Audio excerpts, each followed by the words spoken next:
Assalamualaikum warahmatullahi wabarakatuh. Hai, bertemu lagi dengan saya Wan Sylvia yang pada video kali ini ingin coba meneruskan untuk kembali bercerita bagaimana sejarah berdirinya kemegahan dari sebuah istana Kesultanan dari Siak Sri Indrapura. Sebelumnya saya minta maaf ya, karena sudah lama sekali saya tidak meneruskan sejarah ini karena sesuatu dan lain hal, jadi baru bisa saya kembali untuk hadir mengupload videonya.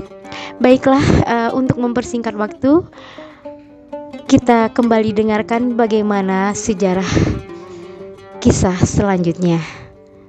Wisata sejarah.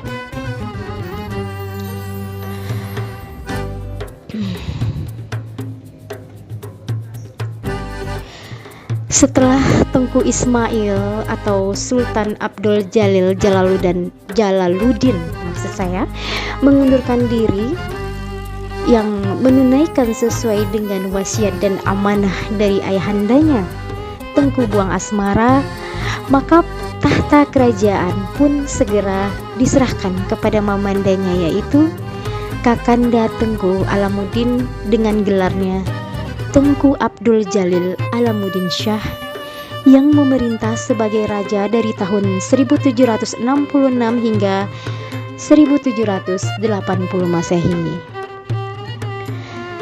Pada masanya ini, dalam kesehariannya, sang baginda beliau dikenal sebagai seorang raja yang taat kepada agama, sebagai seorang yang alim. Bahkan oleh kerajaan pada masa itu, pada masa yang akan datang kemudian beliau dikenal dan termasuk dari seorang waliullah karena melihat kealiman beliau sebagai seorang ahli marifat, seorang ahli tasawuf yang sangat menguasai bidang agama pada saat itu. Nah, pada masa pemerintahannya ini, Belanda kembali mencoba membuat permasalahan ya, dengan meminta biaya perang terdahulu yang pernah mereka lakukan bersama ketika menyerang Kesultanan Mempura sebelumnya ya. Hal ini tentu saja membuat raja sangat marah. Karena baginya hal ini diibaratkan sebagai Belanda itu baginya seperti menolong anjing yang terjepit. Setelah diselamatkan, malah menginginkan keuntungan yang lebih dan membuat kerugian. Nah, karena gini, kilas balik pada masa perang itu ya, justru Belanda memiliki hutang nyawa. Karena pada saat itu posisi Belanda kan udah kalah, udah terjepit gitu. Jadi berkah beliau perang dihentikan yang mana kala itu memang posisi Belanda kan kita udah tahu udah benar-benar dalam keadaan terjepit gitu. Dan beliau sangat emosi sekali dan beliau tidak mengindahkan dari permintaan Belanda tersebut. Nah, baiklah, kemudian pada masa ini Sultan yang naik tahta dengan harus melihat sepupu dan keluarganya ya ketika itu yang udah menyerah ya, bukan menyerah ya, tetapi menyerahkan tahtanya demi menunaikan wasiat dari ayahandanya, kemudian meninggalkan istana dengan berurai air mata, membuatnya tidak bahagia dan tidak tenang di atas tahtanya. Untuk menghibur dirinya, untuk menenangkan pikirannya, kemudian beliau memutuskan untuk hijrah dan meninggalkan istana, yang akhirnya beliau pergi ke suatu daerah yang dikenal dengan sebutan nama Senapelan. Beliau berdiam diri di sana, tinggal di sana, terus mendekatkan diri kepada Allah. Dari situlah beliau dikenal sebagai orang yang alim, sebagai orang ahli marifat, dan akhirnya orang-orang menilainya sebagai seorang waliullah. Dan selama hidupnya beliau lebih sering tinggal dan menikmati kedekatannya kepada Allah itu di sana, di Senapelan tersebut. Nah, tidak lama setelah beliau pindah ke Senapelan, beliau tibalah saatnya bagi beliau itu memikirkan jodoh bagi putrinya yaitu anak kedua yang bernama Tengku Embun Badariah. Jadi raja ini memiliki 5 orang anak, yaitu 4 orang anak laki-laki atau 4 orang putra dan 1 orang putri atau 1 orang anak perempuan. Kelima anak beliau tersebut, putra pertama bernama Tengku Muhammad Ali, kemudian anak keduanya seorang putri bernama Embun Badariah, sedang anak ketiganya bernama seorang putra bernama Tengku Hawi, dan yang kelima bernama Tengku Usman. Nah, yang keempatnya siapa ya? Lupa ya. Jadi yang ketiganya saya lupa itu nama putranya siapa. Terus yang keempat bernama Tengku Hawi dan yang kelima Tengku Usman. Nah, sebagai seorang yang taat beragama dan alim dan ahli makrifat, maka beliau berniat agar anak-anaknya bisa berjodoh dengan keturunan yang mulia, seperti keturunan dari Nabi kita, yaitu keturunan dari zuriyah Nabi Sallallahu Alaihi Wasallam. Tadi saya belum menyebut, maksudnya saya lupa anak ketiga dari raja tersebut siapa. Bagi yang tahu silakan komen ya, atau nanti saya coba cek lagi gitu. Nah, kemudian Allah pun mengabulkan niatnya. Allah mengabulkan doa beliau, hajat beliau pun tercapai. Maka berjodohlah anaknya dengan seorang bangsawan Arab yang nasabnya memang bersambung langsung kepada Rasulullah Shallallahu Alaihi Wasallam, yaitu Sayyid Syarif Utsman, yang dikenal alim dan berpengetahuan tinggi kala itu. Jadi beliau juga dikenal seorang ahli ilmu gitu. Setelah menikah, kemudian Sayyid Syarif Utsman sendiri di kerajaan itu diangkat sebagai seorang panglima besar kerajaan, yang pada akhirnya kedatangan atau hadirnya beliau di Kesultanan Siak itu membawa dampak dan pengaruh yang besar di Siak, terutama dalam masalah penyebaran agama Islam. Jadi dari berkah beliau sebagai keturunan seorang zuriyah Nabi, perkembangan agama Islam pun ikut pesat di kota Siak saat itu. Nah, perlu diketahui, keturunan dari Sayyid Utsman inilah yang kelak ditakdirkan menjadi sultan, kemudian membawa perubahan pula pada gelar kebangsawanan di kerajaan Siak Sri Indrapura, yaitu bila mana nasab sultan dari zuriyah Sayyid Utsman atau keturunan Nabi, maka gelar menjadi Tengku Syarif dan Syarifah. Dan bila tidak menjadi yang tidak menjadi sultan, menjadi Tengku Sayyid dan Syarifah. Nah, kemudian bila sang raja menikahi Syarifah, namun bila raja menikahi non Syarifah, maka anaknya hanya bergelar Tengku saja.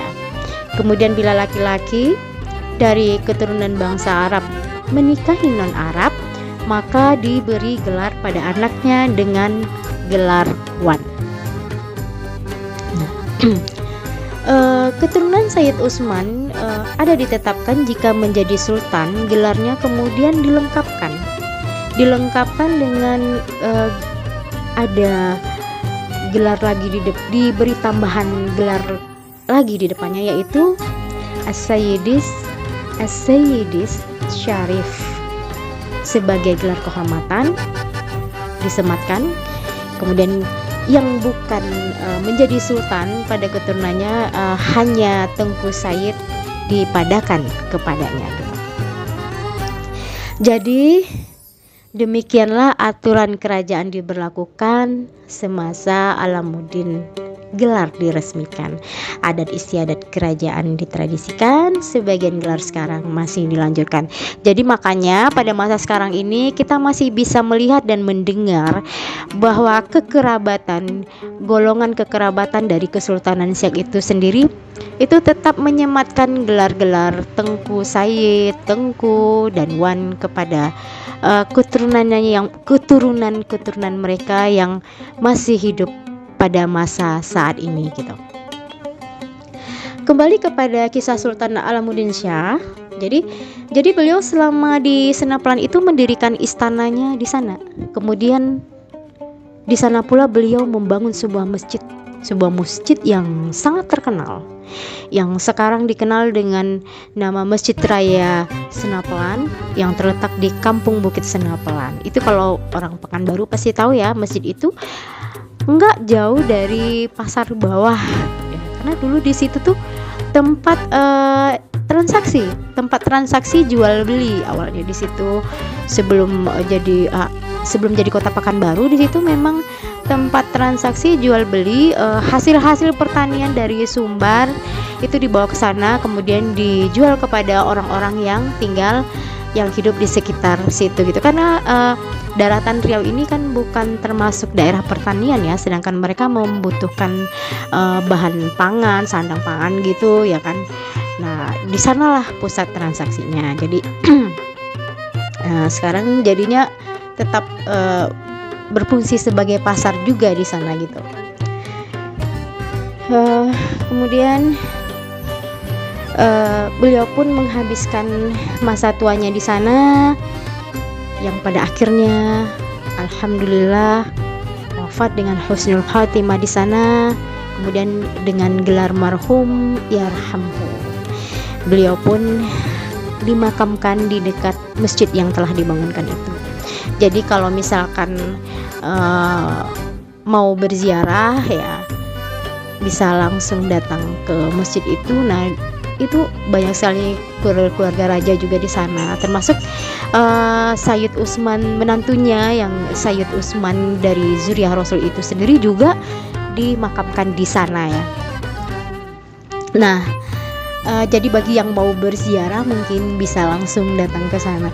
Nah, setelah Baginda Alamuddin Shah wafat, maka anak pertama beliau pun Tengku Muhammad Ali dinobatkan sebagai pengganti ayahandanya yang memerintah atau bertahta hanya 2 tahun saja, yaitu dari tahun 1780 hingga 1782 Masehi. Setelah Tengku Muhammad Ali dinobatkan sebagai raja, beliau tuh tetap berkedudukan di Senapelan gitu, di tempat ayahnya gitu, sehingga lama kelamaan istana yang di Mempura pun itu terabaikan. Nah, jadi pada saat itu melihat Mempura terabaikan, saudara ayahandanya terdahulu Tengku Ismail yang sudah menyerahkan tahtanya itu tergerak hatinya gitu untuk kembali menata kerajaan itu gitu. Kok diabaikan, kan sayang ya gitu kan. Karena kan raja yang sebenarnya dinobatkan itu tidak bisa menjalankan tugasnya di sana gitu.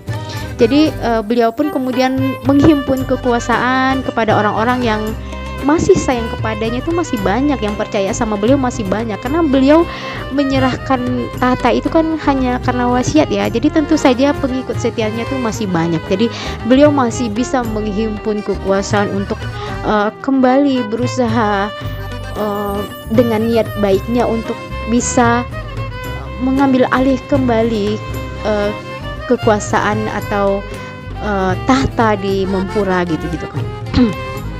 Nah,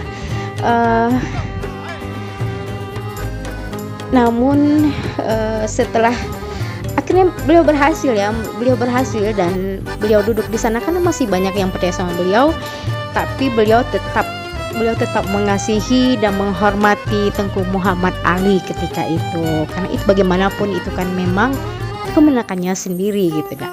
Jadi kepada Tengku Ismail, kemudian Tengku Muhammad Ali pun mengalah karena dia mungkin menyadari ya, beliau tidak bisa gitu atau tidak mampu untuk mengelola atau memimpin di Mempura itu, karena beliau lebih suka tinggal di Senapelan gitu kan. Maka beliau menyerahkan kembali tahta kerajaannya untuk dipegang oleh Tengku Ismail. Nah kemudian Tengku Muhammad Ali sebagai anak dari kemenakannya tetap dikasihinya dan memberikan gelar Raja Muda kepada beliau. Kemudian Tengku Muhammad Ali pun kembali ke Senapelan dan membangun kota Senapelan yang akhirnya bernama Kota Pekan, yang sekarang ini kita kenal dengan nama Kota Pekanbaru. Jadi itulah asal mula berdirinya Kota Pekanbaru, yaitu tidak bisa kita pungkiri ini berasal dari Raja Siak juga ya gitu. Maksudnya dengan berkah beliau membangun kerajaan di sana gitu. Jadi bisa berdirilah Kota Pekanbaru itu yang sekarang menjadi ibu kota dari Provinsi Riau Daratan gitu. Jadi kemudian setelah 5 tahun ke depan membangun Pekan, Tengku Muhammad Ali pun wafat dan bergelar marhum Pekan karena beliaulah yang sebagai tonggak berdirinya Kota Pekanbaru, beliau dan ayahnya gitu ya. Cuman berkembangnya itu pada saat masa beliau gitu. Nah pada saat itu pula Tengku Ismail pun telah memasuki usia yang sangat tua ya. Jadi dan uzur, kemudian pada akhirnya beliau sakit dan wafat, yang sebelumnya telah mengamanahkan bahwa ahli warisnya diberikan kepada putra pertamanya, yaitu Tengku Yahya sebagai Sultan yang kelima yang memerintah dari tahun 1782 hingga 1784 Masehi, yang kemudian bergelar dengan Sultan Jalil Muzaffar Shah. Oke, bagaimana kisah selanjutnya? Kita nantikan di video yang berikutnya. Nantikan terus videonya ya. Sekian dan terima kasih. Assalamualaikum warahmatullahi wabarakatuh. Oh ya, kepada teman-teman yang sudah menonton video ini, terima kasih sebelumnya. Jangan lupa untuk subscribe, like, dan komen, juga share kepada seluruh sahabat yang kita kenal agar mereka juga tahu bagaimana sejarah